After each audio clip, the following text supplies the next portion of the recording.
gitu. Kenapa begitu? Kalau di klasik katanya, menurut kontemporer, kebenaran itu kebenaran sesat. Karena ditentukan paradigmanya oleh orang yang mencari kebenaran itu. Sehingga benar bagi yang mencari karena memiliki parameter tertentu, indikator tertentu, belum tentu benar oleh banyak orang. Kan ini kan seperti yang kita bahas kan, yang dinamakan baik jika kita membuat parameter-parameter itu. Kita yang mengatakan jika memenuhi parameter kita itu baik. Jadi baik hanya versi kita, itu katanya menyesatkan. Tetapi juga di era modern, gitu. Orang kemudian bisa membuat definisi-definisi tertentu yang kemudian tentang sesuatu itu tergantung bagaimana dia mendefinisikan sesuatu itu, gitu. Sehingga sifat modern itu menjadi subjektif. Muncul satu kebenaran yang jumlahnya tidak tunggal, ada kebenaran jamak. Apakah itu salah? Menurut teori kontemporer nggak salah. Karena kebenaran-kebenaran yang jamak itu adalah satu proses untuk menghasilkan kebenaran sejati. Gitu. Cuman kemudian orang kontemporer itu mengatakan kebenaran yang kita cari bukan kebenaran yang jamak itu, tapi kebenaran sejati. Kebenaran sejati yang mana? Silahkan perdebatkan dalam temuan Anda atas argumentasi dari kebenaran yang Anda temukan. Nah, sehingga akhirnya di kontemporer, posmo, yang diakselerasi justru perdebatan-perdebatan untuk memperdebatkan yang terbenar dari kebenaran-kebenaran yang ditemukan itu tadi. Gitu. Yang menurutnya itu adalah kebenaran sejati. Cuman masalahnya adalah sampai detik ini kebenaran sejati belum ditemukan, keburu muncul paradigma baru, tapi nggak kita kenalkan di sini, yang dinamakan ate postmodernisme dengan tokohnya Harry Potter. Dia sudah pesimis dengan cara pikirnya Posmo, dia mendobrak Posmo dengan bukunya dengan judul Akta Postmodernisme. Silakan teman-teman cari di situ. Cara berpikirnya seperti apa, silakan teman-teman cari. Nah, sehingga dalam konteks seperti ini, kontemporer, postmodern kemudian melihat bahwa ilmu yang sudah muncul dari awal, teori-teori yang sudah terbangun sejak awal, itu nggak ada salahnya. Posisi dia itu merupakan bagian proses yang memang tidak bisa dihindari. Klasik dan modern itu suatu proses dalam berpikir dengan cara pandangnya di kala itu yang sebenarnya adalah saling melengkapi. Bahkan dia mengatakan bahwa orang kontemporer klasik itu menjadi pondasi strukturalnya, modern itu untuk memperluas cara pandangnya, untuk mengkontekstualisasikan teorinya. Nah, sehingga di kontemporer mulai kita kenal ketika siapa itu yang menulis buku mix metodologi, Julia Brennan, mulai berani menggabungkan tentang pendekatan kualitatif dan kuantitatif. Nah, ini sebenarnya pendekatan kualitatif dan kuantitatif itu menjadi agak sedikit bermasalah gitu kan pada awalnya, karena itu adalah logika yang berbeda, yang nggak bisa digabung begitu saja. Walaupun kemudian ada kompromi dengan cara kalau Anda menggunakan kualitatif, penggunaan kuantitatif adalah digunakan untuk mendukung penjelasan-penjelasan kualitatif. Sebaliknya, jika Anda menggunakan kuantitatif, penggunaan kualitatif digunakan untuk melengkapi kekurangan-kekurangan dari data-data kuantitatif. Sehingga secara umum tidak kemudian mencampurkan kualitatif dan kuantitatif menjadi kuantilatif. Itu mix metodologi. Nah, ini tentu basis teorinya juga berbeda. Ya. Dan ini menjadi satu pembicaraan yang cukup luar biasa di era sekarang ketika orang mengatakan yang selama ini kita lakukan dalam sebuah riset yang berbasis teori itu selalu tetap menjadi satu hal yang nggak bisa dihilangkan. Karena teori itu adalah salah satu hal yang memang wajib ada dalam tulisan akademis. Nanti teman-teman kalau bisa mengakses di grup WA-nya PSDA, di program studi dokter administrasi ada tulisannya Pak Bayu yang cukup menarik di situ. tentang memanusiakan riset sosial. Itu menarik di situ. Bagaimana supaya riset sosial dirancang? Teori-teori yang digunakan itu benar fungsinya apa? Begitu. Ini harus dijelaskan di situ. Nah, sehingga kalau kita lihat kemudian keberadaan klasik dan modern sebagai pondasi dan bagian yang digunakan memperluas analisis, itu kemudian ada beberapa hal gitu, yang bisa kita tarik sebagai kesimpulan pemahaman dalam diskursus itu. Yang pertama adalah dengan memahami teori klasik modern, kita bisa memahami akar dan evolusi pemikiran sosial. Gitu. Ini yang kemudian membuat kita tidak terlalu mudah untuk menghakimi pikiran seseorang itu salah. Tetapi keputusan tentang kita menilai salah atau benar, kita harus merunut dari cara berpikirnya. Ideologi yang mendasari pemikirannya. Kepentingan yang masuk dalam otaknya yang mempengaruhi pengambilan keputusan atau kesimpulannya.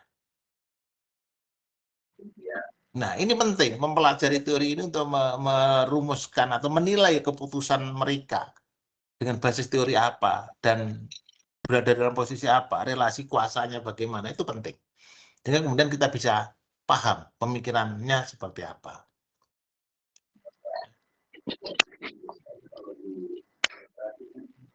Nah, pemahaman akar dari evolusi pemikiran ini tadi sangat dibantu oleh klasik dan modern. Perjalanan intelektual seseorang gitu kan dalam menghasilkan sebuah narasi besar itu bisa kelihatan di situ. Keberpihakannya di mana bisa kelihatan di situ. Sehingga kemudian menjadi luas kemanfaatan dari keberadaan teori klasik dan modern itu.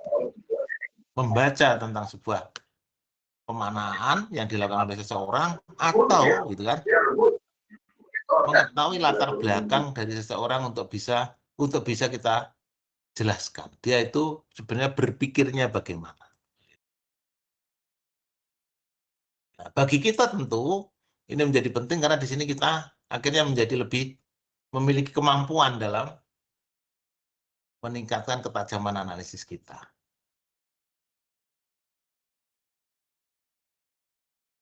Dulu pernah kita diberitahu gitu ya, kalau kuantitatif itu kita menguji teori kita, gitu. Hipotesis dimunculkan, kemudian kita berdasarkan teorinya kemudian mencari sesuatu yang berbeda dari seharusnya dan senyatanya karena di situ ada gap yang muncul yang perlu kita cari. Kita munculkan dalam sebuah rumusan masalah.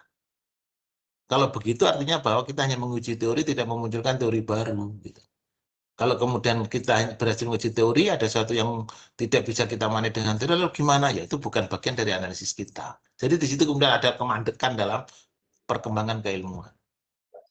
Kita hanya menjelaskan sesuatu berdasarkan perspektif teori yang mendikte kita untuk melihat sesuatu berdasarkan teorinya. Padahal kita nyadari betul bahwa teori itu adalah suatu produk masa lalu yang berbasis pada fenomena masa lalu. Saat ini sudah berbeda. Bisa jadi kemudian teori menjadi tidak berlaku. Bisa jadi kemudian teori harus disempurnakan.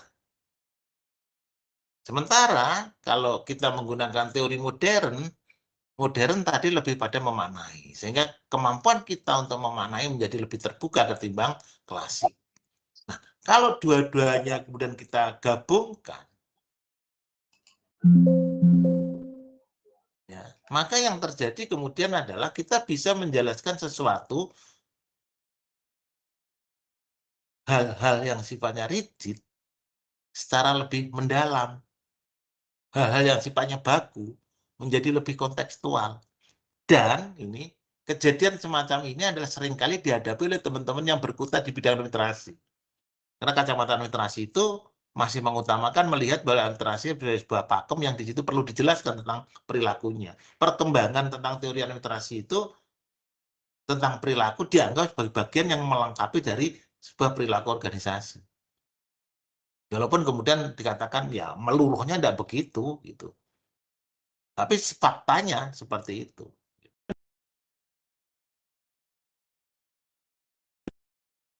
Yang ketiga adalah tentang kemanfaatan dari teori itu.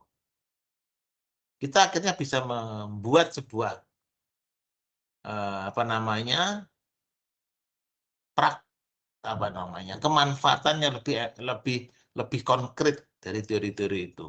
Kenapa begitu? Karena klasik basisnya tentang struktur dan fungsi yang memang sekarang ini kita anggap sebagai satu hal yang harus tercipta untuk menjamin keteraturan, menjamin sebuah kelembagaan yang memiliki kepastian. Tetapi di sisi lain, cara berpikir modern itu dengan teori-teori modern itu bisa melengkapi dengan memberikan nilai fungsi yang lebih terhadap struktur yang ada itu dengan peningkatan partisipasi, penciptaan keadilan, cara pandang terhadap organisasi, keberagaman perspektif, dan seterusnya.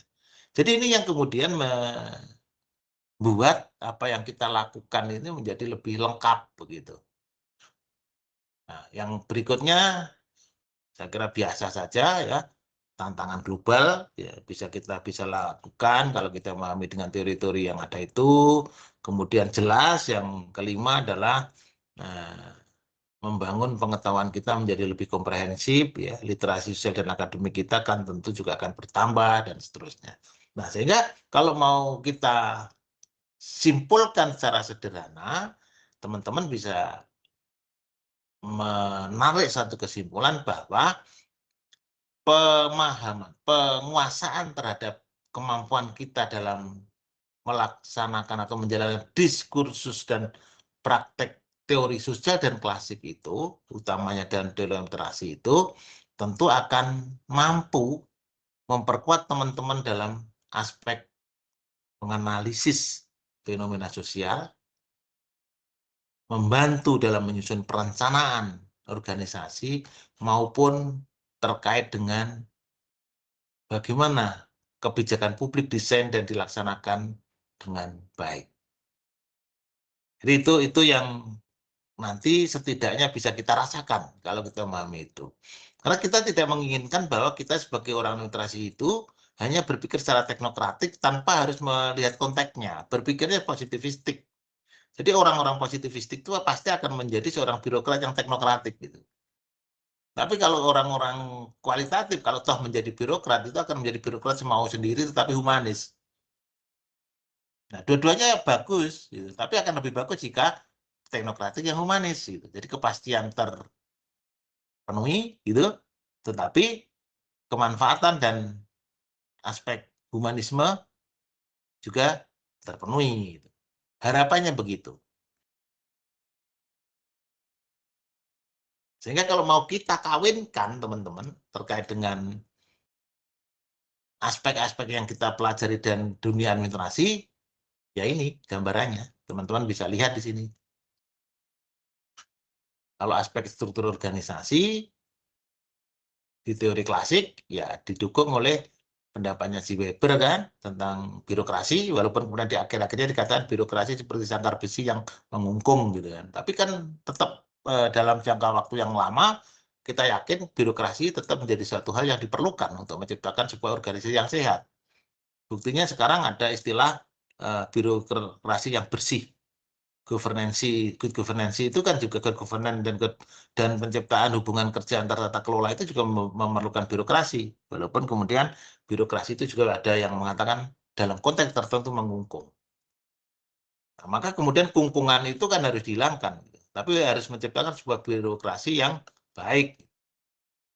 Kalau teman-teman membahas tentang bagaimana sesuatu yang baik, tentu memerlukan sebuah keluasan dalam menjalankan itu, tetapi tetap tidak nyalai prinsip-prinsip yang utama. Nah, maka teori modern memberikan konsep tentang posmo yang bicara tentang fleksibilitas jaringan. Nah, konteksnya kemudian kalau kita paham tentang itu, di struktur birokrasi ini, apa? Adalah menciptakan birokrasi yang benar-benar menjadi optimal sesuai dengan yang dibutuhkan oleh pelaku organisasi. Nah, apa yang harus dilakukan? namanya reformasi birokrasi digital. Yang terjadi sekarang begitu. Nah, itu jadi reformasi birokrasi digital itu bukan menghilangkan birokrasinya, gitu, tetapi memanfaatkan keberadaan digital dalam rangka menjalankan sebuah layanan yang bisa memberikan kemanfaatan bagi semua pihak. Kenapa? Karena birokrasi era lama dipahami sebagai pelayan, ya, yang melayani konsumen. Sementara pada era digital, birokrasi ini dimaknai sebagai sebuah layanan untuk menciptakan sebuah fasilitas yang mampu digunakan oleh masyarakat dalam melayani diri sendiri untuk kebaikan bersama. Konsep kontemporernya terfasilitasi dengan, ya, kontemporer yang bernama good citizens itu tersedianya fasilitas untuk bisa menciptakan sebuah kondisi yang baik untuk semuanya. Yang dimana baik untuk semuanya, good citizen, itu menjadi tanggung jawab bersama. Jadi kemudian dikotomi yang semula muncul antara birokrat dan yang melayani dan yang dilayani sekarang meluruh, gitu. Perilakunya juga berbeda, gitu. Nah, ini teman-teman bisa melihat dengan kecenderungan sekarang birokrasi itu seperti apa. Nah, kemudian tentang kebijakannya, aspek kebijakan publik. Nah, kalau dulu kan pada teori klasik ditekankan pada norma sosial untuk mengarah pada sebuah pakem yang ada ini. Nah, sementara di modern lebih mengarah pada terciptanya aspirasi-aspirasi kaum marginal untuk bisa terjadi sebuah kebijakan yang inklusi, gitu. Sehingga eksklusivitas itu dihilangkan, gitu kan, marginalisasi itu didobrak dan sebagainya.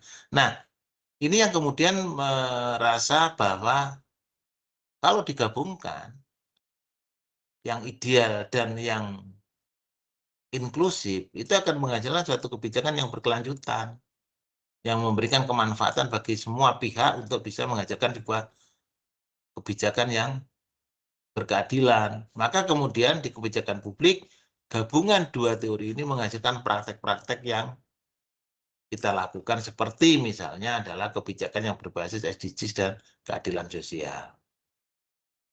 Nah, demikian juga seperti di manajemen konfliknya, aspek-aspek manajemen konflik. Di teori klasik, banyak yang bicara konflik itu karena ada kelas yang berbeda, ada hegemoni dari yang kuat terhadap yang lemah. Prinsipnya itu, sehingga kemudian Marx mengatakan hubungan relasi yang terbangun antara si kuat dan lemah itu harus dihilangkan, gitu. Masyarakat yang tercipta harus masyarakat yang memiliki situasi yang sama rata, sama rasa. Komunalisme itu ada satu yang menjadi prinsip dasar untuk bermasyarakat dengan baik. Sehingga masyarakat yang baik itu jika prinsip-prinsip komunis itu dijalankan, itu anti kelas. Nah, sementara di teori kritis, modern, kritis, Posmo mengatakan, itu sebenarnya yang terjadi bukan pada strukturnya, tetapi pelaku dalam struktur itu, karena di situ ada relasi kuasa. Pihak yang mengalami relasi kuasa itu pasti akan terdikotomi pada dua posisi, kuat dan lemah. Nah, relasi kuasa tidak hanya terbentuk oleh struktur, pada struktur yang sama pun relasi kuasa bisa terbentuk. Bahkan dalam konteks kultur, penggunaan bahasa, penggunaan simbol dan sebagainya itu bisa membangun relasi kuasa, gitu. Nah, jika pemahamannya begitu, kemudian teori klasik dan modern itu kalau dipadukan menghasilkan sebuah praktek-praktek yang bisa meminimalisir konflik, gitu, dengan menghilangkan atau menyempurnakan struktur dan menyempurnakan relasinya.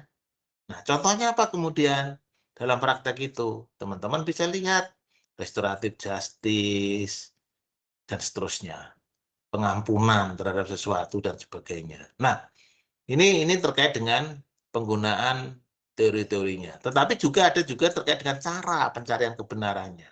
Alat dalam memproses pengetahuannya. Ada metodologi di situ yang ketika kita gabung menjadi mix method yang bisa kita gunakan untuk menjelaskan parameter-parameter kuantitatif secara kualitatif atau capaian-capaian kualitatif dengan dukungan data-data kuantitatif, mix method.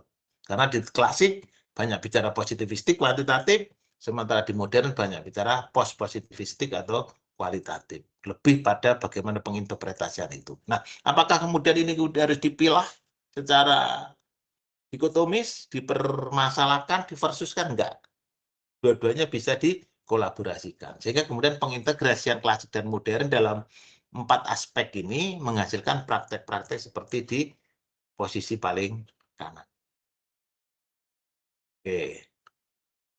Nah, ini penggunaannya. Ini adalah salah satu contoh menggabungkan itu. Ya, kira-kira begitu, teman-teman. Kalau ada yang ingin disusulkan, monggo.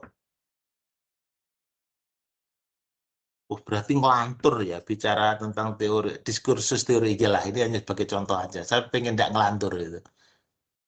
Tapi ingin membawa dalam konteksnya bahwa ternyata gitu kan, teori klasik dan modern itu implikasinya bukan perdebatan ide saja, tetapi juga berpengaruh pada bagaimana ide-ide itu dimanfaatkan, bagaimana ide-ide itu digunakan dalam keperluan sehari-hari. Contoh ini, teman-teman, adalah contoh pengintegrasian itu.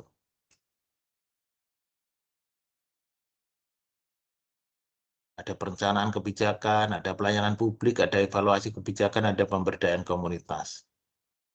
Nah, dua-duanya ternyata bisa dimanfaatkan. Nah, tentu konteks pemanfaatan teori itu juga tidak serta-merta gitu kan. Artinya tidak serta-merta itu tidak selalu yang apa namanya satu itu kompatibel dengan yang lain. Tentu harus dipilih-pilih pasangan itu. Yang klasik jika menggunakan ini untuk ini, maka yang kualitatif, yang modern nanti yang kita pilih ini untuk menjelaskan klasik seperti itu. Tentunya seperti itu. Dan ini perlu pemikiran yang nanti bisa didiskusikan lebih lanjut. Oke. Itu teman-teman sebagai contoh. Oke. Oke, ini yang tadi sudah saya sampaikan. Klasik itu menjadi fondasi pentingnya. Ya, diskursusnya mengacu pada pemikiran tokoh-tokoh yang klasik gitu ya, tokoh-tokoh klasik yang kemudian diadaptasi dari kegiatan literasi publik. Contohnya ini, Demak gitu kan. Pemikiran Marx ini kemudian bisa kita gunakan untuk menggali tentang penyebab ketidakadilan akibat adanya birokrasi. Bahkan kemudian ada yang mengatakan birokrasi itu menjadi alat dominasi kelas tertentu. Pihak-pihak yang paling berkepentingan bisa memanfaatkan keberadaan birokrasi untuk menghegemoni, untuk menindas kaum lemah. Nah, kalau kemudian analisis fenomena-fenomena mengarah itu dan analisa ini pasti itu adalah kacamata klasik melihatnya. Nanti di kacamata posmo kontemporer beda lagi. Tapi kalau mau kita lihat teori-teorinya Marx biasanya menjelaskan tentang keberadaan birokrasi yang menjadi alat dominasi. Kenapa begitu? Karena Marx bicara tentang konflik. Marx bicara tentang relasi kekuasaan. Nah, ini berbeda dengan ini teorinya Karl Marx, inilah teori konflik dialektika. Sementara Durkheim adalah teorinya struktural fungsional. Kalau teman-teman ingat dalam konteksnya, Durkheim bilang, ketika masyarakat semakin modern, justru perbedaan-perbedaan harus terangkai dalam sebuah sistem, tetapi solidaritasnya harus mengarah pada solidaritas yang bersifat organis, kan begitu? Itu katanya Durkheim. Selama para pelaku itu masih menyatu dalam solidaritas mekanis, maka dia tidak akan bisa maju, gitu. Itu Durkheim. Dalam teori sistem katakan bahwa sistem akan semakin kuat jika pelaku antar sistem itu sudah menyatu dan dianalogikan kedekatannya itu seperti pada solidaritas organis, bukan mekanis. Nah, sehingga Durkheim, kajian-kajian Durkheim biasanya berfokus pada solidaritas sosial dan fungsi kelembagaan.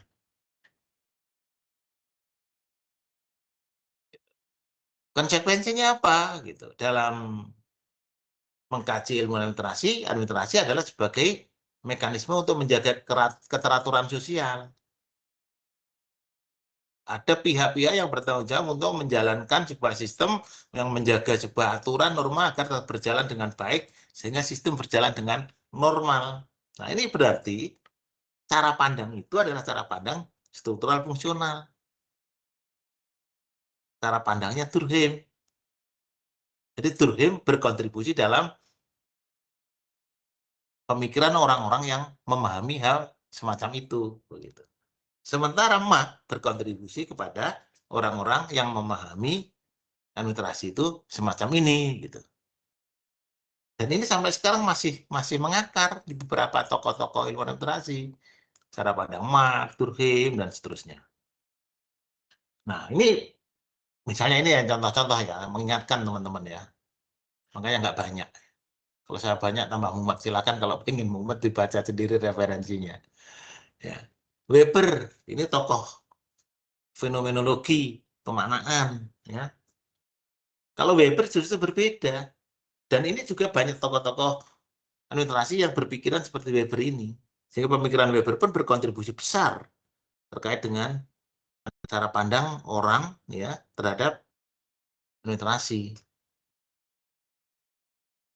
Jadi Weber mengatakan konsep birokrasi itu sangat lekat dengan hierarki, rasionalitas, aturan formal, hubungan-hubungan personalitas. Gitu. Jadi tidak hanya sebagai benda saja, tentang bagaimana memaknai hubungan antar orang, itu juga berpengaruh terhadap organisasi. Rasa suka tidak suka pada kawan, itu termasuk bagian dari berkontribusi terhadap kinerja tim. Gitu.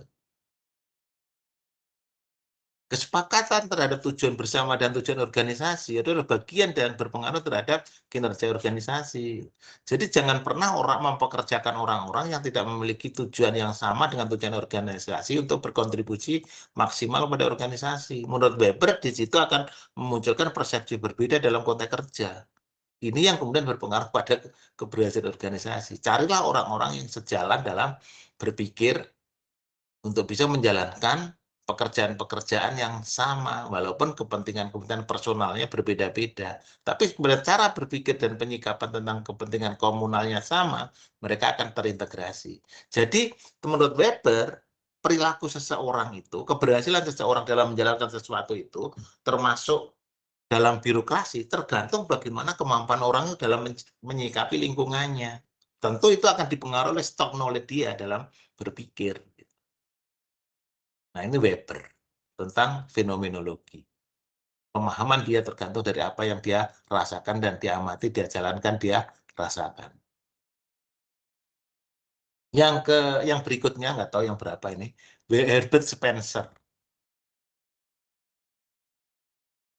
Nah, ini sebenarnya menguatkan pemikiran Weber. Kalau Weber lebih pada fenomenologi, ya, tapi yang dilakukan Herbert Spencer juga kombinasi dari pemikiran sebelumnya, Durkheim, yang mengatakan bahwa analogi tentang organisme sosial. Kalau kita bicara organisme sosial, pasti di dalamnya ada sebuah sistem. Ya. Sistem itu harus fleksibel, menurut Herbert Spencer.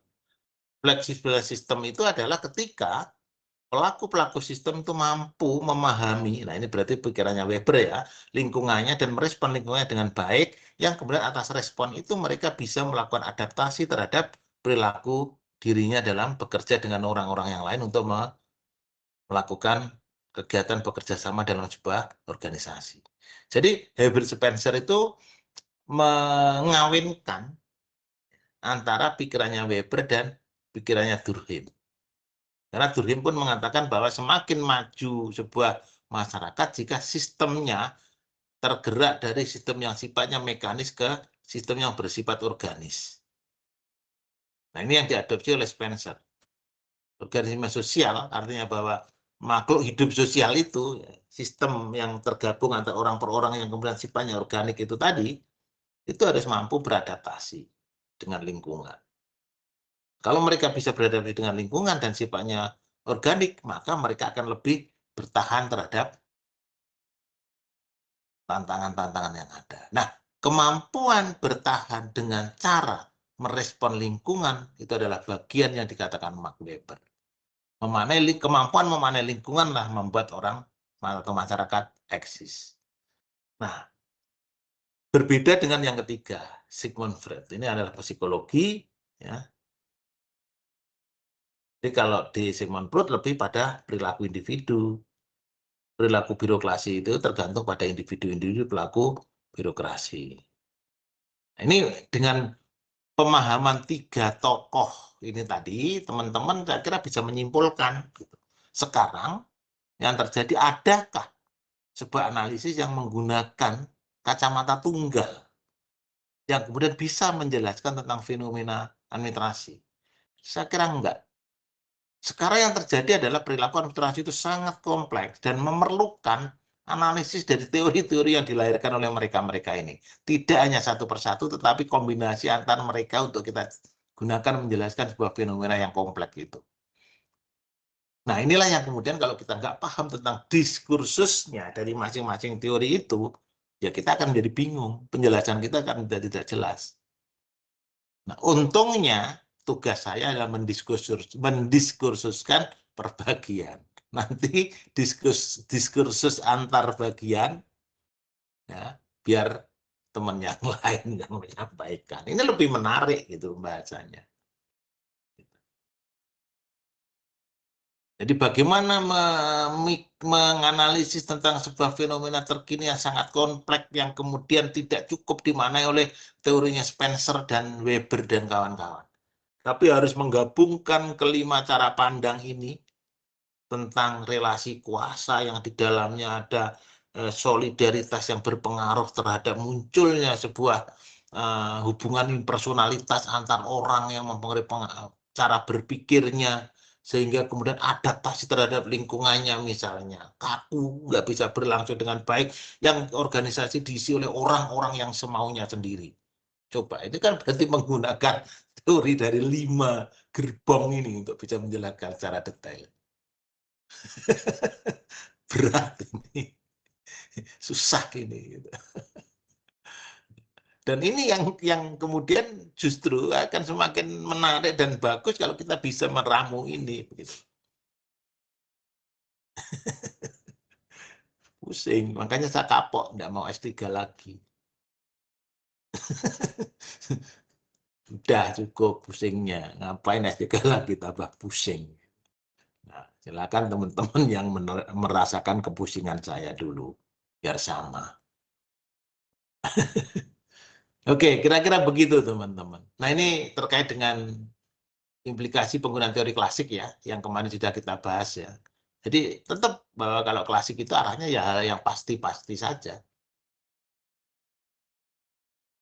Efisiensi dan rasionalitas itu pasti ada hitung-hitungannya. Kebenarannya pasti tunggal, nggak ada efisiensi itu kemudian ditunjukkan dengan argumentasi belakang, nggak. Tentang efektivitas, efisiensi itu bukan satu hal yang terselesaikan dengan omon-omon, tapi dengan bukti kuantita, kan gitu. Keteraturan sosial pasti ada acuan-acuan yang dipakai untuk menjelaskan yang dikatakan teratur seperti apa, tidak teratur bagaimana. Acuannya pasti sesuatu yang sifatnya pasti. Izin Pak Rudi, Monggo silakan. diskusi Pak. Jadi gini Pak, jika saya ingin menggunakan variabel, salah satu variabel nanti rencananya perilaku birokrasi Pak. Yeah. Artinya kalau kita kaitkan dengan teori klasik ini lebih pada tadi kaitannya dengan psikologi Pak ya. Tadi yang membahas Kalau terkait perilaku organisasi kemudian muncul, monggo dilanjutkan dulu. Perilaku birokrasi ini Pak, perilaku aparatur kan begitu Pak. Oke, aparatur, Ya. Tadi saya membaca terkait nah ini Sigmund Freud ini lebih ke arah psikologi sosial gitu, dalam artinya ini membahas perilaku individu dalam organisasi gitu Pak ya. Ya. Artinya penggunaan teori ini contohnya teori klasik yang kita gunakan nanti inilah ini yang akan jadi grand teori gitu Pak ya. Gini Ya. Pak, jadi grand teori itu jangan dipahami teori klasiknya, modernnya atau postmodernisnya. Menjadi grand teori adalah cara berpikir teoritiknya. Jadi logika pikir konseptual yang terbangun di diri kita, yang kemudian nanti kita gunakan untuk menginterpretasikan atau memaknai data, atau mengolah data, itu teori tentang apa? Itu grand teori. Nah, tentu dalam menerjemahkan grand teori itu, perlu ada teori-teori tengah yang kemudian menjadi middle teori yang digunakan untuk menganalisis hal-hal yang hasilnya digunakan untuk menganalisis grand teori itu. Jadi konteks grand teori itu bukan pada ranah kotak pembagian klasik, modern, dan postmonya, Pak. Tapi lebih pada konstruksi teoritik yang kita gunakan untuk memaknai, menganalisis. Kalau di kualitatif memaknai, kalau di kuantitatif menganalisis dari fenomena itu. Begitu. Ya, berarti teori klasik ini sebagai basis state of the art-nya gitu, Pak ya? Bukan, klasik itu adalah klasik, modern, postmo itu adalah tentang kedudukan cara pandangnya yang melihat dalam bahasa kuantitatif tingkat variabel kekomplekan. Karena kalau kita lihat dalam sosiologi itu terbagi pada tiga perkembangan, Pak. Perkembangan klasik itu adalah perkembangan yang paling awal, di mana ahli-ahli masyarakat melihat perilaku masyarakat itu basisnya hanya intuitif. Orang masuk warung itu karena memerlukan kebutuhan intuisi dia, bahwa dia setelah masuk warung ada makanan yang dia bisa makan dan keluar dengan membeli makanan itu kenyang. Sederhana. Karena tindakan-tindakan basisnya hanya intuisinya. Nah, hal-hal yang sifatnya klasik itu berpikirnya pasti sederhana. Tidak mengaitkan banyak hal di situ. Bahkan kemudian seringkali memanfaatkan hanya elemen-elemen tunggal yang dianggap sebagai pemicu munculnya sebuah tindakan atau realitas sosial. Maka kemudian teori klasik itu kemudian menyederhanakan dalam sebuah perilaku, dalam sebuah realitas sosial itu dianalisis melalui suatu hal yang kemudian dikenal dengan istilah hubungan sebab akibat. Ada sesuatu, pasti ada yang menyebabkan sesuatu itu. Sesuatu itu terjadi karena pasti ada yang mempengaruhi. Dan pasti ada yang dipengaruhi. Maka kemudian ada yang mempengaruhi dan ada yang dipengaruhi. Ada dependent variabel dan independent variabel. Sederhana banget cara berpikirnya. Itu yang muncul di klasik. Yang kemudian secara metodologis terkategorisasi dalam pendekatan-pendekatan positivistik, kuantitatif. Nah, sementara pada pendekatan perkembangan berikutnya ada yang dinamakan post positivistik. Nah, post positivistik itu memahami bahwa realitas sosial itu bukan produk dari perilaku yang sifatnya intuitif. Tidak merupakan suatu akibat dari sesuatu yang sebelumnya. Tetapi suatu tindakan yang berbasis pada cara berpikir orang yang sifatnya rasional. Saya orang post positivistik, orang kualitatif, selalu berpikir tentang rasionalitas. Yang masing-masing orang kemudian dipahami memiliki logika berpikir berbeda tentang sesuatu yang sama. Sehingga kemudian ada realita,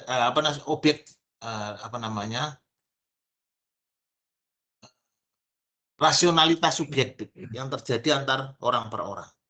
Orang boleh berpikir berbeda, asal cara berpikir itu bisa dijelaskan pada orang tentang sistematika cara berpikirnya. Sehingga sesuatu yang sama bisa dimaknai berbeda. Nah, ini yang kemudian mendewakan rasionalitas ini yang kemudian dalam cara pandang post-positivistik yang dikenal dengan istilah kualitatif tidak pernah bahkan kemudian meninggalkan cara pandang lama yang mengatakan realitas sosial itu adalah sebuah akibat dari sebab tertentu. Hubungan sebab akibat, bahwa realitas sosial itu terbagi dalam dua variabel tunggal, variabel bebas dan variabel terikat, dependent variabel dan independent variabel, itu sudah mulai ditinggalkan. Mereka justru berpikir bahwa realitas sosial itu merupakan suatu hubungan yang kompleks, yang terdiri dari hubungan antar berbagai macam aspek. Dia menghilangkan istilah faktor, karena faktor itu maknanya adalah tunggal, seperti yang di positivistik, beberapa macam aspek yang terjadi yang saling mempengaruhi. Yang membedakan adalah tingkat keterpengaruhannya.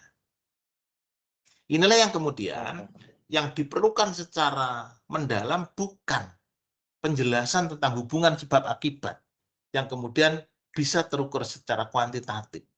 Tetapi sebuah narasi yang sifatnya menjelaskan sesuatu yang belum terjelaskan. Sehingga ada sifat riset yang sifatnya menjadi eksploratif. Tetapi juga ada sebuah penjelasan tugasnya menjelaskan secara detail tentang keberlakuan sesuatu fenomena. Maka kemudian di risetnya ada yang sifatnya deskriptif.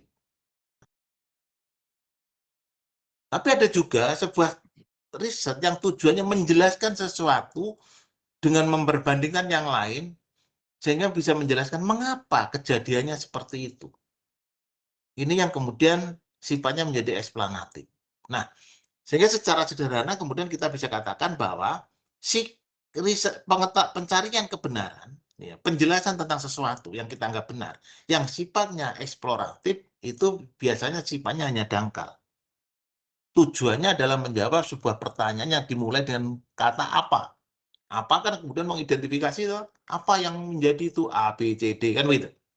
Nah, baru kemudian menjelaskan sesuatu dengan yang sifatnya deskriptif, itu berarti sifatnya menjadi lebih mendalam lagi. Tujuannya adalah biar deskripsinya diketahui orang, memberi pengetahuan baru, dan biasanya digunakan untuk menjawab sesuatu dengan dimulai dengan kata bagaimana. Bagaimana? Jadi rumusan masalah sebuah riset yang bagaimana itu hampir bisa dipastikan sifatnya pasti deskriptif. Sementara yang ketiga adalah menjelaskan tentang keberlakuan untuk menjawab pertanyaan mengapa. Ini kan perlu penjelasan lebih dalam, gitu. Nah, sifat itu pun, gitu, yang cara-cara semacam itu pun, itu bisa digunakan teori-teori yang kemudian terangkai sebagai logika pikir, sehingga logika teoritiknya menjadi jelas untuk menjelaskan itu. Jadi arahnya pada pemaknaan. Sementara yang klasik arahnya pada menjelaskan tentang mengapa seharusnya berbeda dengan senyatanya. Di kuantitatif, klasik, senyatanya itu acuannya pasti teori. Tetapi di kualitatif, senyatanya itu ada acuan dan konstruksi berpikir kita dalam memahami realitas itu. Dalam melihat realitas itu. Jadi menjadi sifatnya menjadi lebih fleksibel, banyak, beragam. Temuannya juga banyak, beragam. Sementara di Posmo, yang dicari adalah tentang kebenaran, tetap sebenarnya. Tetapi di situ sudah mulai mengabaikan metode-metode itu. Teorinya pun digunakan yang sesuai dengan apa yang dia gunakan. Maka kemudian kebenaran di Posmo itu tidak bersifat subjektif. Karena kalau subjektif ada penjelasan tertentu yang sifatnya masih rasional. Di Posmo kebenarannya sifatnya menjadi relatif.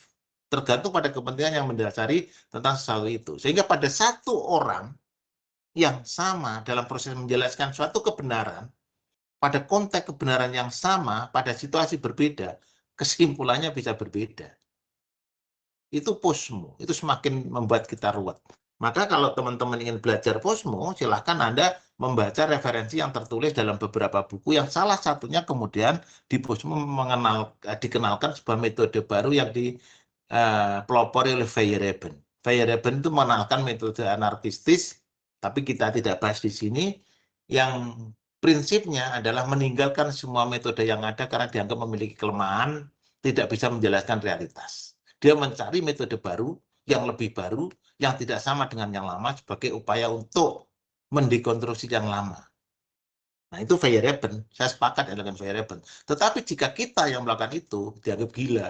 Karena kita meninggalkan sesuatu yang kita belum banyak mengetahui tentang itu. Gitu. Jadi konteksnya kemudian tentang, tadi kembali ke tentang grand theory tadi, bukan pada bukan pada klasik modern posmonya, Pak. Tapi lebih pada konstruksi berpikir yang dipakai dan cara pandang mana yang menjadi kecenderungan peneliti untuk memahami sebuah fenomena itu. Memahami dalam arti yang luas ya, bukan pada hanya sekedar pemahaman di kualitatif. Gitu kira-kira, Pak. Siap, Pak. Oke, monggo yang lain. Ini masih Bisa mempelajari, Pak. Baca diskusi ya, Pak. Bisa. Saya dulu juga bingung. Monggo yang lain. Mohon maaf Pak, izin masuk. Oke, monggo, silakan. Jujur saya juga masih sangat bingung untuk hal ini ya Pak. Saya rencana jenis penelitiannya itu ke arah kualitatif. Apakah berarti saya Ya, apakah berarti saya juga menggunakan teori-teori tadi yang dikategorikan masuk ke aliran modern, tidak menggunakan yang klasik, atau boleh memadukan keduanya dalam konteks kualitatif, bukan mixed method seperti itu.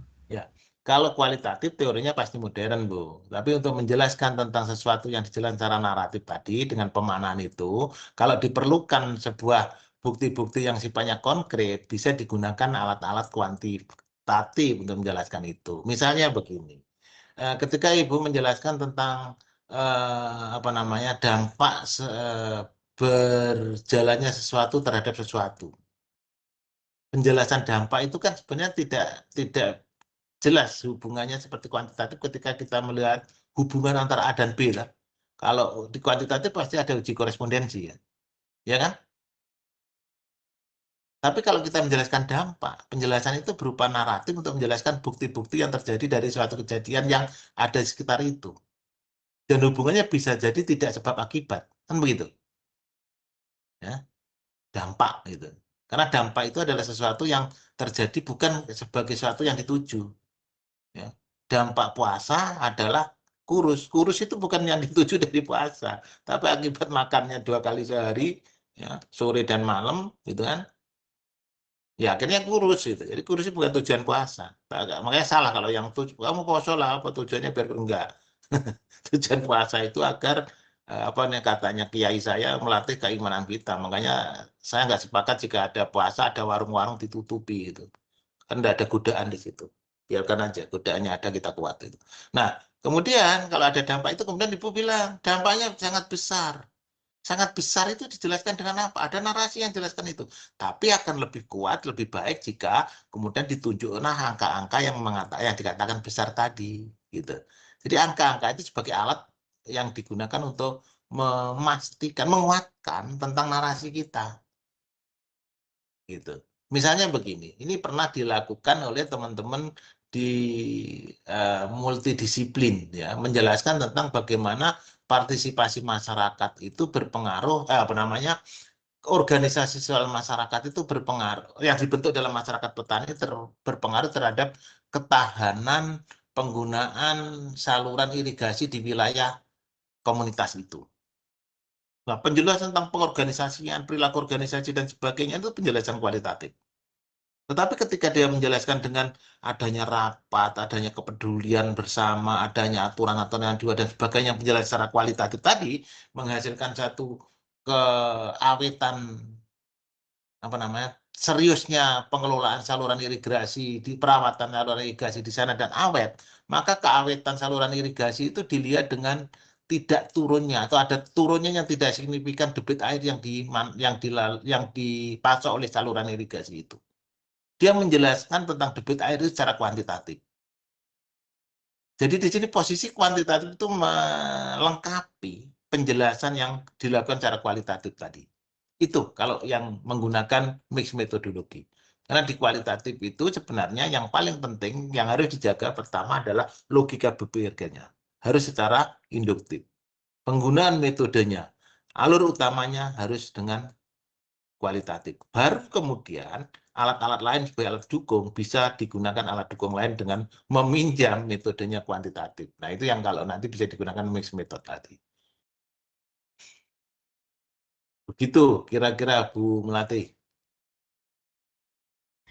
Sedikit lagi Pak, berarti kalau Ya. saya kajiannya misalnya pengen kualitatif, saya tidak bisa menggunakan teorinya Spencer seperti itu ya Pak dalam mengkaji fenomena yang ada di lapangan.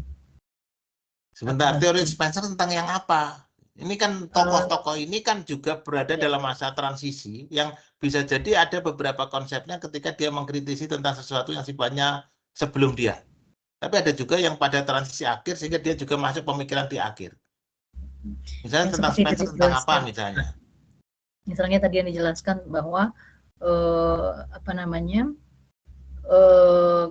pada dasarnya nanti ada perkembangan masyarakat ya, seperti itu yang saya tangkap tadi Pak, yang semakin terdiferensiasi, tapi justru saling memiliki keterkaitan dan ketergantungan, misalnya seperti itu. Nah teori ini apakah saya bisa gunakan dalam analisis kualitatif atau tidak? Bisa. Ketika bicara ketika menggunakan analisis Spencer terkait dengan adaptasi lingkungan. Bisa saja. Jadi intinya bahwa yang di kuantitatif analisisnya itu jangan sebuah analisis yang teori itu sebagai alat untuk menganalisis. Misalnya begini, Bu. Ketika kita bicara tentang kemiskinan itu disebabkan oleh 5 pihak, 5 aspek misalnya. Jadi faktor-faktor penyebab kemiskinan itu ada 5. Misalnya begitu. 5 itu terdiri dari apa? A, B, C, D, E, F gitu. Terus kemudian masyarakat Jember itu miskin. Sementara kita ingin tahu penyebab kemiskinan di Jember itu apa. Maka kemudian kita pasti mengejar gambaran kondisi kelima hal yang menjadi teori kemiskinan itu apa. Kan begitu. Ini berarti cara berpikir deduktif. Karena yang kita cari sudah dipandu oleh teori. Penyebab kemiskinan ada 5, Jember miskin. Ya pasti asumsinya adalah ada 5 penyebab di Jember itu. Kondisinya kayak apa ya? Kita cari dari 5 itu. Ini kuantitatif. Logika berpikir ini adalah logika berpikir deduktif. Gitu. Kalau kualitatif nggak begitu. Justru kita mencari penyebabnya di Jember apa. Kita cari teorinya kemudian untuk menjelaskan dari yang kita temukan yang menjadi penyebab kemiskinan itu yang mana. Kan begitu. Jadi logikanya kemudian menjadi induktif. Nah, ini yang kemudian dianggap membuka ruang munculnya pengetahuan baru sehingga keberadaan tentang cara berpikir kualitatif ini paralel dengan cara pemikiran modern yang mendasarkan pada peluang munculnya teori-teori baru yang dimunculkan oleh peneliti. Pengembangan teori itu muncul di situ. Kenapa? Karena pada dasarnya peneliti melakukan pemaknaan kesimpulannya terhadap sebuah realitas sosial. Sehingga kesimpulan peneliti merupakan teoritisasi peneliti terhadap realitas sosial itu tadi, terhadap temuan risetnya itu tadi. Gitu. Jadi konsekuensi ini tidak bisa kemudian dipertukarkan. Kalau saya ingin berteori, membuat teori baru, saya menggunakan pendekatan kuantitatif. Nggak bisa. Kuantitatif tidak akan pernah bisa mengkritisi teori-teori lama. Karena teori itu adalah teori yang memang dijadikan rujukan dia. Yang bisa dia lakukan adalah justru memberikan ruang ada sesuatu atas kesadaran dalam riset itu yang tidak terbaca oleh teori lama. Jadi mengkritisinya itu tetap dalam konteks tidak membongkar teori lama itu. Kenapa? Karena prinsip atau sifat kuantitatif adalah menggeneralisasi temuan. Itu yang kemudian tidak bisa sifatnya menjadi dikontekkan pada permasalahan yang kemudian temuan yang sifatnya kontekstual itu mempengaruhi generalisasi dari teori itu di kuantitatif. Tapi sifat di kualitatif berbeda. Kebenarannya justru sifatnya kontekstual. Sehingga kalau ada teori yang dianggap tidak relevan terhadap sebuah fenomena yang sifatnya lokal, kontekstual, kita bisa mengkritisi itu dalam konteks lokal, teori itu nggak berlaku. Dan ini bisa muncul teori baru. Ini yang kemudian dianggap membuka ruang untuk memaknai tentang situasi sosial yang sifatnya lebih kontekstual. Gitu. Kira-kira begitu logika yang dipakai. Nah, ini lebih banyak dibahas di metodologi sebenarnya. Tapi memang ada irisan lah di sini dengan diskursus ini. Gitu.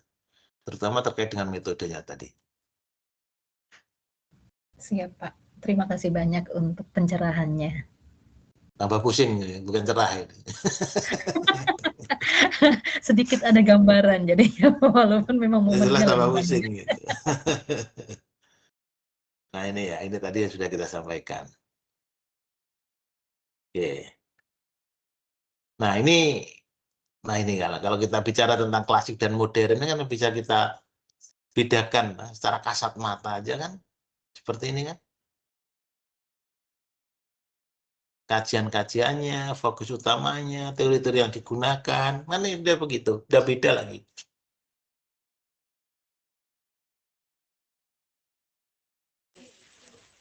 Pak izin. Monggo, bertanya. Ya, monggo jadi silakan. kalau misalnya penelitian kita yang kualitatif ini tidak berangkat dari teori gitu, kan tadinya kita harus berangkat dari fenomena yang ada di Ya, lapangan. betul. Bagaimana kita mau men-challenge sebuah teori itu gitu. Misalnya, karena tadi kan Bapak mengatakan bahwa kita harus mengkritisi ini teori tersebut, Ya, tapi kalau kita tidak berangkat dari teori, bagaimana kita menetapkan ya. bahwa ada teori yang ingin kita challenge gitu, Pak? Betul, itu pertanyaan yang juga pernah saya tanyakan dulu ketika saya kuliah. Dan saya mendelivery jawaban dari yang saya terima. Jadi begini, ketika ada sesuatu yang mendasari sebuah riset yang sifatnya faktual, kemudian dari faktual itu merisaukan kita kenapa kondisinya begitu, berarti logika kita sudah masuk dalam tanpa sadar, masuk pada alam logika kualitatif. Kenapa? Karena yang membuat kerusuhan adalah logika pikir kita dalam memaknai teori itu, memahami teori itu, memahami fenomena itu. Paham ya? Sampai di sini paham ya? Nah, sekarang kalau ada sesuatu yang perlu penjelasan, karena logika kita melihat ada sesuatu yang tidak jelas di situ, syarat bahwa penjelasan kita harus ilmiah adalah bahwa harus ada dasar teori untuk menjelaskan sesuatu yang akan kita jelaskan itu. Sehingga keberadaan teori itu kita cari dalam rangka menjelaskan temuan kita tadi. Kita cari dalam rangka memaknai temuan kita itu. Tentu, ya, karena kompleksnya situasi yang kita lihat, realitas sosial yang kita lihat, bisa jadi kemudian ada keterbatasan teori dalam memaknai itu. Nah, kalau kemudian ada teori yang nggak bisa kita dapatkan untuk memaknai itu, apa yang harus kita lakukan kira-kira? Mendasarkan logika yang ada, kita kemudian merangkai penjelasan itu sehingga menjadi rasional. Kan begitu? Nah, kalau kemudian jawaban rasional dari sebuah fenomena yang ada, Waktu yang kami nggak bilang rak yang harga 55 itu sudah dikirim semua ke Marangkai kah? Telepon biar cepat. Karena ditanyain sama temanku. ya, Mbak Mel suaranya bocor. Enggak, saya kira nanya ke saya, makanya agak bingung. Ya. Maaf. Maaf, Pak. Aduh, jadi malu. Maaf. Enggak, saya kira nanya saya, makanya agak bingung, kok nggak nyambung ini pertanyaannya. Saya lanjutkan lagi ke Mbak Dini. Oke, ketika ada sebuah fenomena yang kemudian tidak terjelaskan secara teori, ada teori yang kemudian bisa menjelaskan itu, maksud saya. Karena keterbatasan teori itu. Makanya kan kita sebelum menjelaskan dan memastikan nggak ada teori itu, kita harus hunting teori. Ini beratnya di kualitatif, gitu, Bu Nini ya. Kita harus hunting teori untuk bisa secara komprehensif bisa menjelaskan temuan kita sesuai dengan tujuan riset kita. Nah, ketika kita sudah hunting dan tidak ketemu, kemudian kita menyusun jawaban secara logis, sistematis, gitu kan, berdasarkan logika pikir kita dengan pengetahuan teori yang ada, kemudian bisa menjadi jawaban. Maka secara tidak sadar, secara tidak langsung, kita sudah berteori. Karena logika pikir kita itu dasarnya juga pengetahuan teoritiknya. Gitu. Nah, ini yang kemudian dikatakan bagian atau cara untuk menemukan teori baru itu tadi. Jadi keberadaan teori itu bukan sebagai dasar dalam membuat risetnya, dalam menelatar. Karena kalau sebagai dasar dalam menuntut riset, maka pasti kita punya jawaban sementara. Iya kan? Teorinya begini, di sana kok begitu? Oh, pasti ininya lah. Jawaban sementara. Kita uji itu, benar apa enggak itu? Kan gitu. Nah, sebaliknya kalau kita nggak punya teori, gitu, ya nggak punya teori itu artinya bahwa pengetahuan kita yang menyebabkan sebuah rumusan masalah itu adalah dengan bangun logika kita, maka kemudian kira-kira untuk menjelaskan tentang sesuatu yang kita pertanyakan itu gimana ya, gitu. Maka logika kita kemudian bicara, referensi-referensi kita cari untuk menjelaskan secara teoritik, gitu. Jadi akhirnya teori sebagai landasan untuk menjelaskan di kualitatif. Di kuantitatif, teori sebagai dasar untuk melakukan risetnya. Nah, maka kalau kita mau lihat ini secara sederhana kan bisa kelihatan tadi di sini. Di teori klasik ini hal-halnya sifatnya normatif, Pak. Penjelasan-penjelasan yang ada kan selalu acuannya teori untuk menjelaskan ini. Kalau Anda lihat di sini. Sementara kalau kita lihat di teori-teori modern, ini ya sudah tergabung dalam teori sudah mulai melebur dalam teori administrasi. Itu kan lebih banyak tentang penjelasan, Pak. Ya, tentang penjelasan. Coba misalnya ini. Pada riset-riset yang fokus utama efisiensi, pelayanan publik, partisipasi, inovasi, dan sebagainya. Ini kan lebih pada menjelaskan bagaimana kan? Tentang pandangan birokrasi, bagaimana birokrasi itu dalam kacamata sektor swasta, pemerintah, dan sebagainya. Itu kan penjelasan, kan? Menjelaskan kondisi pada sebuah relasi kuasa. Penjelasan, kan? Sama sampai ke bawah ini. Kepuasan kerja, nah ini kan juga nggak bisa kepuasan itu diindikatorkan dengan indikator yang sifatnya rigid. Subjektif banget itu. Jadi kalau kita lihat gitu, yang di modern itu memang sifatnya adalah dilandasi oleh kekuatan narasi, kemampuan mendeskripsikan, kemampuan untuk menarasikan tentang sesuatu gitu. Sehingga pilihan diksi menjadi penting. Nah, sementara di kacamata klasik ini, teori sosial klasik ini, kajian-kajiannya adalah sangat dipengaruhi oleh kemampuan kita untuk mengkuantifikasi sebuah fenomena. Semakin tepat kita mengkuantifikasi fenomena, maka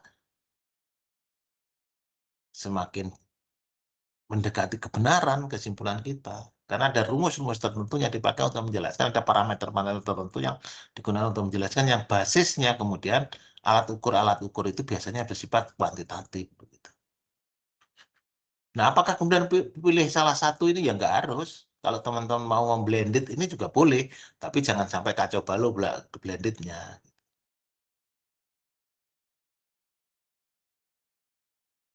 Ini apalagi kemudian fenomenanya begini.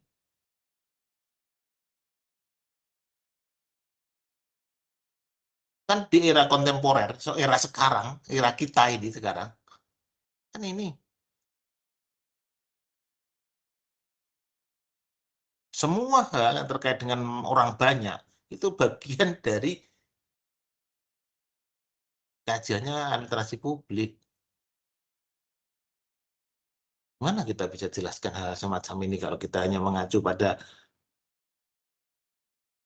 penjelasan yang berbasis pada kuantifikasi, kan nggak bisa gitu. Dan semua konsep-konsep yang dipakai di sini memerlukan konsep-konsep baru gitu. Nah, kemudian yang harus kita pahami juga, keberadaan era kontemporer ini ternyata pada prakteknya tidak bisa melepaskan diri dari era sebelumnya. Dalam suatu fenomena atau realitas sosial yang kita lihat, kejadian-kejadian yang terjadi di era kontemporer itu merupakan kumpulan atau merupakan kejadian yang bertumpuk gitu kan, yang terjadi secara bersamaan ketiga era ini. Jadi tiga-tiganya ini bergabung dalam satu kejadian di sini. Dan kan tidak mungkin kita kemudian menjelaskan secara tunggal di satu teori untuk fenomena yang terjadi pada masa terkini ini. Pasti karena sifatnya bertumpuk ya kita gunakan ketiga-tiganya untuk menjelaskan itu. Tentu penjelasannya dengan cara yang sistematis gitu. Teorinya juga yang memiliki relevansi dalam tujuan menjelaskan itu. Gitu. Nah, inilah posisi pemanfaatan teori-teori sosial yang klasik, modern, dan kontemporer dalam sebuah fenomena yang terjadi pada era kekinian ini. Jadi memang nggak harus kemudian kita versuskan. Sifatnya adalah memang saling melengkapi. Semakin kita banyak menggunakan alat-alat analisis itu yang kita gunakan, maka semakin komprehensif penjelasan kita. Ini kalau kita membagi tiga aja berarti analisis kacamata klasik, kacamata modern, kacamata postmodern kita gunakan untuk menganalisis satu kejadian yang di dalamnya ada fenomena yang hanya bisa dianalisis klasik, ada fenomena yang hanya analisis modern, dan ada fenomena yang hanya dianalisis postmodern. Ketika semua sudah teranalisis dengan alatnya masing-masing, ya tentu kemampuan kita untuk menjelaskan fenomena ini juga semakin mendalam. Kurang lebih begitu kira-kira. Jadi nanti saya coba ini ya, saya coba kirimi tentang referensi-referensi ini. Mudah-mudahan bisa dibaca. Karena banyak juga yang saya kirimi nggak dibaca. Sudah dikirim Pak, mana Pak dikirim? Ya kirim, itu bocor.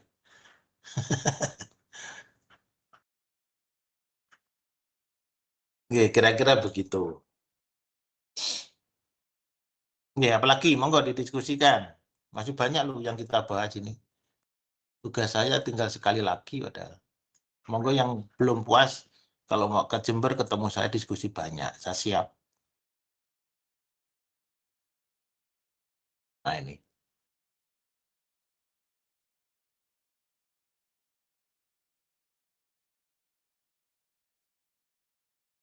Ini saya kira semua sudah paham lah tentang ini.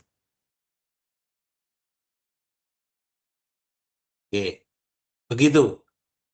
Kalau nggak ada diskusi, mungkin minggu depan kita bicara tentang modern dan kontemporer.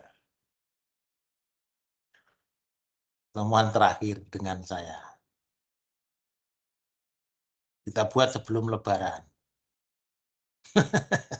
Habis Lebaran tinggal menghabiskan nastar. Ini banyak ini justru menarik nanti ya teman-teman. Nah ini. Jadi ini semakin membingungkan kita.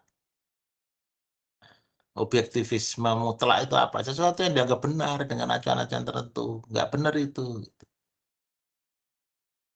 Cantik itu nggak harus ada indikator yang jelas. Cantik itu tentang rasa, tentang selera.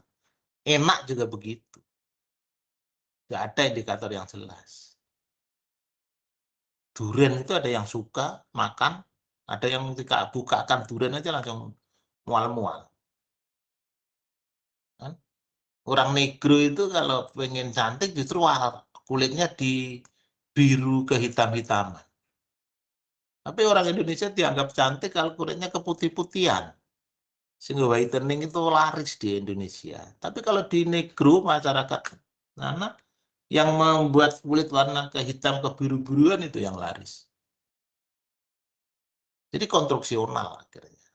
Nah ini di kelas di modern, postmodern nanti arahnya ke sana. Bahkan kemudian keberadaan literasi bukan alat untuk menciptakan suatu kondisi sistem pelaksanaan kegiatan yang memberikan kondisi yang efektif dan efisien untuk menciptakan tujuan dari organisasi. Tapi di kondisi kini dianggap sebagai alat untuk mempertahankan kekuasaan. Dan faktanya begitu kan. Teman-teman bisa lihatlah sekarang upaya untuk perang memakzulkan Gibran itu yang dilakukan oleh Pak Palal itu melalui PT UN itu kan yang memanfaatkan birokrasi, memanfaatkan administrasi di situ.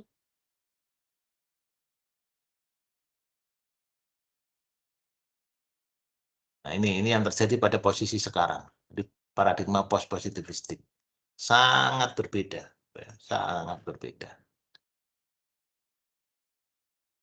Nah ini juga terkait dengan keberadaan masyarakat. Hubungan dikotomis pemberi layanan dan penerima layanan itu sudah nggak ada, sudah melebur. Karena good citizen itu sudah menyatukan mereka. Justru yang terjadi adalah kerjasama, kolaborasi untuk menghasilkan kondisi good citizens itu. Makanya kemudian antara pelayan dan yang dilayani itu sama sekarang. Birokrasi itu hanya menyediakan alat saja, menjadikan informasi saja, yang melaksanakan layanan adalah diri sendiri. Kita bisa lihat aplikasi-aplikasi online yang dibuat oleh pemerintah itu. Ngurus KTP, kita yang memasukkan fotonya, kita yang mengisi datanya, kita yang mendownload data itu, kita sendiri yang monitoring ke KTP fisiknya, gitu kan, kalau kita masih mau fisik. Jika enggak, ya kita sendiri yang bisa menyimpan KTP digitalnya. Dinas kependudukan ya benar-benar dispenduk. Dinas yang tenak dan duduk-duduk itu. Bukan seperti dulu yang antri ngasih KTP dan sebagainya. Jadi benar-benar itu yang terjadi. Enak. Nah, sekarang ngurus apa namanya BPKB, apa namanya perpanjangan ini, kita malah melakukan sendiri gitu kan. Kita buka Tokopedia, kita lihat pembayaran pajak, kita bayar pajak, pilih lokasinya, kita bayar pajaknya. Setelah selesai semua, terverifikasi, kita print sendiri STN apa namanya faktur pajak dari STNK tahunan itu. Nggak perlu ke Samsat macam-macam. Kita sendiri yang menjalan. Samsat apa tugasnya? Ya menyediakan fasilitas itu. Mereka sudah tidur-tiduran, kita bayar pajak tengah malam ini. Jadi ini yang kemudian terjadi. Jadi hubungan antara birokrasi itu bukan antara pelayanan dan pelayan dan yang melayani. Konsep tentang pelayanan prima pun berbeda akhirnya definisinya. Gitu. Ini kan perkembangan itu. Yang terjadi adalah justru kolaboratif governance. Dan sekarang di administrasi S3 itu lagi booming, latah. Disertasinya tentang kolaboratif governance semua.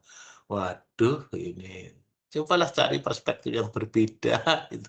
Dan mosok nguji 4 kali kok kolaboratif governance semua. Ya Allah, ini orang ini gimana? Itu latah. Banyak nanti yang akan kita bicarakan di situ.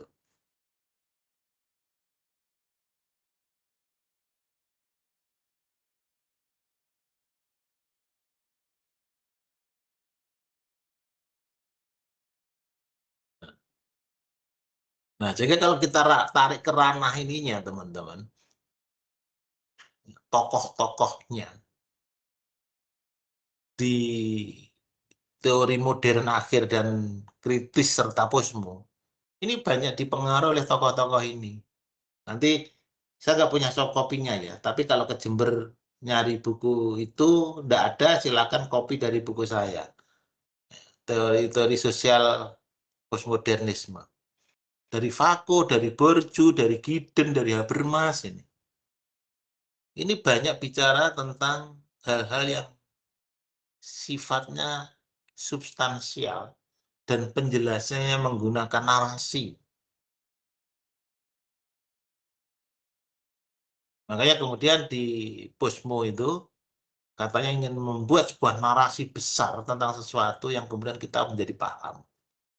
Ya namanya narasi kekuatannya ada di diksi. Makanya kalau teman-teman lihat sekarang semakin kaya orang menggunakan kalimat-kalimat tertentu, pilihan kata-kata tertentu untuk menjelaskan sesuatu. Sehingga kemudian penjelasan tentang sesuatu itu justru dianggap lebih real yang mewakili realitas sosialnya. Nah, dalam konteks itu kemudian teman-teman mengenal konsep hiperrealitas. Sesuatu yang sebenarnya justru luruh hilang, representasi itu justru dianggap sesuatu yang direpresentasikan. Sesuatu itu terkonstruksi melalui sesuatu yang semula dianggap representasi. Realitas sosial akhirnya berupa kata-kata. Realitas sosial berupa gambar. Realitas sosial bukan sesuatu yang real kita hadapi. Nah, itu yang terjadi sekarang kan begitu. Konkretnya apa? Survei terhadap keberhasilan sebuah lembaga itu dilakukan melalui dunia digital, AI, sasarannya netizen. Di mana netizen belum tentu memiliki atau memanfaatkan secara konkret terhadap yang disurvei itu. Itu yang terjadi. Bahkan kemudian teman-teman bisa mengalami pilihan presiden sebelum dihitung, lembaga survei sudah menentukan angka kemenangannya. Sehingga angka kemenangan itu kemudian dianggap paling benar, merepresentasinya sebenarnya. Yang kemudian orang menjadi memaklumi, gitu kan, memaklumi dalam arti yang negatif ya, ketika kemudian angka-angka realnya dipaksakan sesuai dengan kondisi hasil dari surveinya. Kan itu yang terjadi. Saya bukan anti Gibran, tetapi apa yang dikatakan siapa itu dosen UI yang mengatakan Gibran adalah tokoh sosok yang luar biasa karena masih muda sudah menjadi wapres. Ini kan bagian dari suatu pencitraan tentang konstruksi tentang sosok. Dan kalau kemudian itu menjadi meluas, konstruksi ini kemudian bisa menjadi nyata. Dan itu menjadi sebuah fakta akhirnya bahwa ideal betul sesuai dengan apa yang diinginkan. Gitu. Sama kejadiannya dengan sekarang yang lagi rame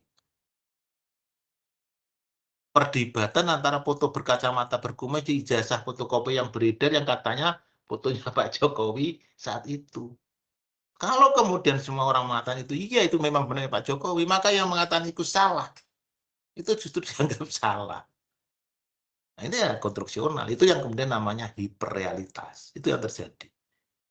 Ya intinya semakin nggak beres dunia ini, gitu. Ini menarik, gitu kan. Dan itu mempengaruhi bagaimana memperlakukan dalam ilmu administrasi. Sepilas saja. Nah ini. Akhirnya meluas. Kajian-kajian administrasi meluas. Teori-teorinya juga dengan yang berkelindan di dalam teori administrasi juga banyak. Gitu. Pendekatan-pendekatan juga melebar, meluas. Sehingga kemudian yang lebih menarik adalah keberadaan administrasi yang tidak sekedar pelaksana aturan, tetapi juga menjelma menjadi entitas yang kuat karena administrasi adalah alat yang bisa digunakan sebagai tempat untuk menegosiasi kepentingan. Ini yang terjadi sekarang.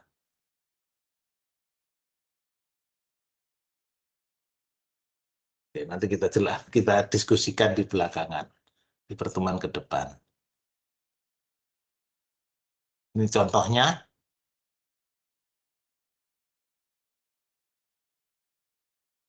Ada musrenbang, jelas itu tuntutan itu. Ya sebenarnya kalau kita lihat adalah wujud partisipasi masyarakat dalam ini. Gitu. Ada pelayanan publik digital, respon terhadap ini. Edisi lokal, ada pengintegrasian globalisasi terhadap lokalisasi, dan seterusnya, dan seterusnya. Contohnya begitu, dan teori-teori yang mendasari ini banyak sekali kita bahas pada pertemuan ke depan. Ini hanya sekedar clue-clue yang teman-teman silakan dicari referensinya. Syukur-syukur kalau kemudian minggu depan bisa kita diskusikan bareng-bareng. Ya. Sekarang waktunya saya gunakan untuk berdiskusi jika diperlukan. Jika nggak ada ya cukup. Karena saya tidak mau berdosa membatalkan puasa kawan-kawan. Saya itu mulai jam 6 tadi ngajar, nggak ada berhentinya sampai jam ini. Jadi kalau kemudian menjadi lebih suka diskusi ya tolong dimaklumi gitu. Kan khotbah kultum. Monggo jika ada pertanyaan kita diskusikan dan saya yakin dengan diskusi akan lebih banyak yang bisa kita dapat manfaat.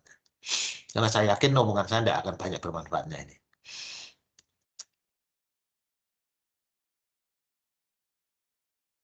Kira-kira bisa dipahami nggak?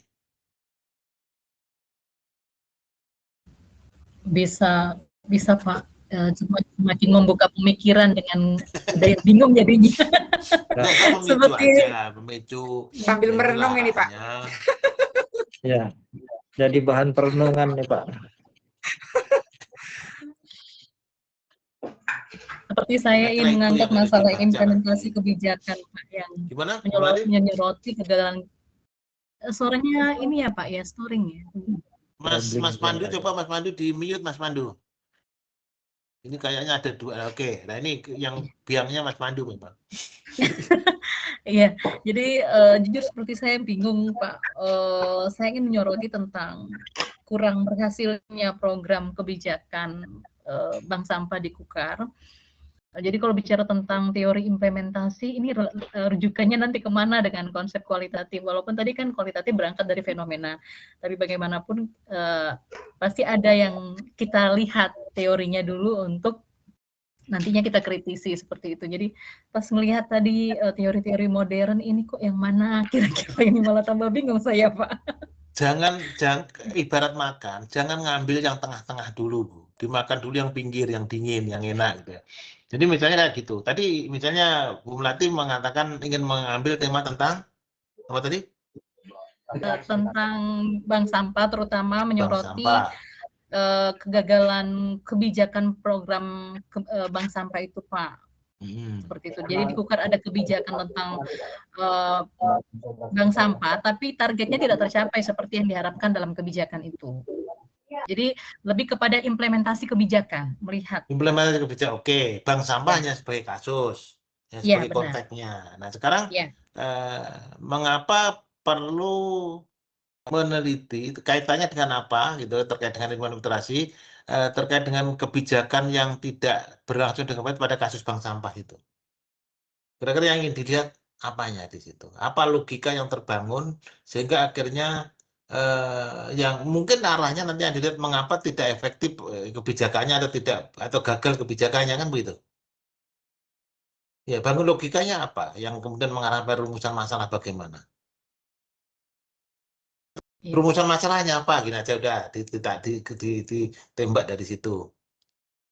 Iya, jadi saya masih bingung Pak. Jadi mungkin arahnya nanti mengapa implementasi kebijakan gimana ya Pak? Saya juga belum coba, setelah dari bengkel disertasi belum coba saya perbaiki kemarin. Jadi belum sampai titik gimana bicara rumusan masalah, cuma dapat poinnya kemarin bahwa kalau ontologinya ya Pak, mohon maaf, ontologinya berbicara tentang kegagalan kebijakan, maka yang disoroti adalah nanti poin implementasi kebijakannya, entah itu evaluasi kebijakan atau seperti apa. Tapi rumusan masalah kemarin saya masih belum menyusunnya, Pak. Makanya untuk menjelaskan tentang poin itu tadi kan macam-macam. Ya, itu kan titik awal tentang kegagalan. Pasti kegagalan terlihat dari implementasi toh. Tapi aspek apa yang kemudian bisa menyebabkan kegagalan dalam implementasi? Ya, kalau saya lihat sih kemungkinan tadi karena Ya kan, political will. Ya. dari mana itu kan berarti asumsi. Ya perlu kalau di kualitatif digali, ditanya, justru itu yang dicari. Ya. Misalnya, apakah memang sebuah programnya disusun terlalu sulit sehingga programnya orang malah luar biasa, Nah, Pak. makanya sehingga orang tidak bisa menerjemahkan itu, atau programnya bagus dan tidak tersarit, tetapi orangnya merasa sulit karena SDM-nya kurang, atau karena ketidakseriusan pemerintah, hanya sekedar di atas kertas. Nah, makanya kan macam-macam dong itu Itu kemungkinan-kemungkinannya. yang saya ingin lihat, Pak. Jadi ya, mohon maaf ya. Jadi mau saya seperti ini, kemungkinan yang saya lihat ini karena ya yang penting ada di atas kertas, ada kebijakan dan ini. Jangan ini Bu, jangan berasumsi dulu. Jadi lihat kecenderungan fenomenanya kemana, kemudian baru mengarah pada sebuah pertanyaan atas fenomena yang sudah terbangun dengan logika itu. Baik. Kalau berasumsi ini menjadi deduktif nanti, kuantitatif pendekatannya. Baik. Gitu. Jadi fenomenanya dilengkapi, pemahaman tentang fenomena dilengkapi, dibangun logika dari fenomena itu, kemudian dijelaskan fenomena itu seperti apa sehingga menghasilkan pertanyaan apa. Nah, pertanyaan apa dari rumusan masalah yang harus dijawab. Nah, itu kalau cara berpikirnya kualitatif. Tapi kalau cara berpikirnya kuantitatif, fenomena yang Ibu lihat itu tadi bisa saja dijelaskan dengan misalnya ingin melihat implementasi kebijakan yang dilihat dalam kacamatanya si Edward III misalnya. Edward III kan bilang keberhasilan sebuah kebijakan itu ketika diimplementasikan tergantung oleh sekian aspek yang menjadi atmosfernya, gitu kan? Yang sekian aspek itu kalau nggak salah, yang pertama adalah bagaimana disposisi dari masing-masing pihak pelaku pelaksana kegiatan itu, SDM-nya seperti apa, komunikasinya seperti apa, coba apa ya, Edward III itu apa saya lupa, tolong dibantu teman-teman. Apa Mas Arif? Edward III itu apa yang dia bilang tentang implementasi kebijakan, atmosfernya apa saja, aspek-aspek yang mempengaruhi kebijakan teori Edward III itu apa. Kalau misalnya dari itu, nanti berarti Ibu harus melihat aspek-aspek yang dimaksud Edward III itu. Ini berarti cara berpikirnya menggunakan logika deduktif kuantitatif itu nanti begitu. Gitu. Kalau kualitatif ya jangan diasumsikan dulu yang kemudian itu seakan-akan menjadi sebuah penyebab yang kemudian perlu kita kejar di lapangan dari apa yang kita jadi asumsi awal itu tadi. Tapi benar-benar lepaskan gitu ya pengetahuan kita terkait tentang kegagalan itu, kita cari di lapangan ya, yang kemudian atas temuan hasil data di lapangan kita analisis untuk menjadi teman riset kita gitu. Kalau kita coba saya agak ngerepek ya, 23 itu apa ya? Struktur SDM. Ah ya, tentang struktur ada 6 kalau nggak salah ya, 5 ya. Itu yang dikejar adalah itu. Kalau yang dikejar itu karena dari awal yakin bahwa penyebabnya adalah itu, berarti logikanya menjadi deduktif. Gitu. Disposisi, struktur, SDM, komunikasi, sama satunya apa Mas Arif? Pengaruh utamaan anggaran, Pak, pembiayaan. Ya, apa itu ya? Ya itulah. Itu berarti kalau penyebabnya pasti karena itu, kita lihatlah satu persatu kondisinya kayak apa. Itu berarti logikanya kuantitatif. Tetapi kalau kemudian fenomena yang mengarah ke sana, ya, kemudian menghasilkan rumusan pertanyaan apa, dalam rangka menjawab itu kita nyari teori. Nah, teori yang kira-kira relevan untuk menjelaskan teorinya E23. Ini berarti penemuan penggunaan teori 3 itu secara induktif, boleh begitu. Nggak susah kok, Bu. Sebingung-bingungnya pasti selesai S3 itu. Siap, Pak. Mohon bantuannya. Terima kasih banyak, Pak. Oke, monggo yang lain. Cukup? Sebenarnya masih banyak yang kita bicarakan, tapi kalau dirasa cukup ini sudah jam 1 juga kan.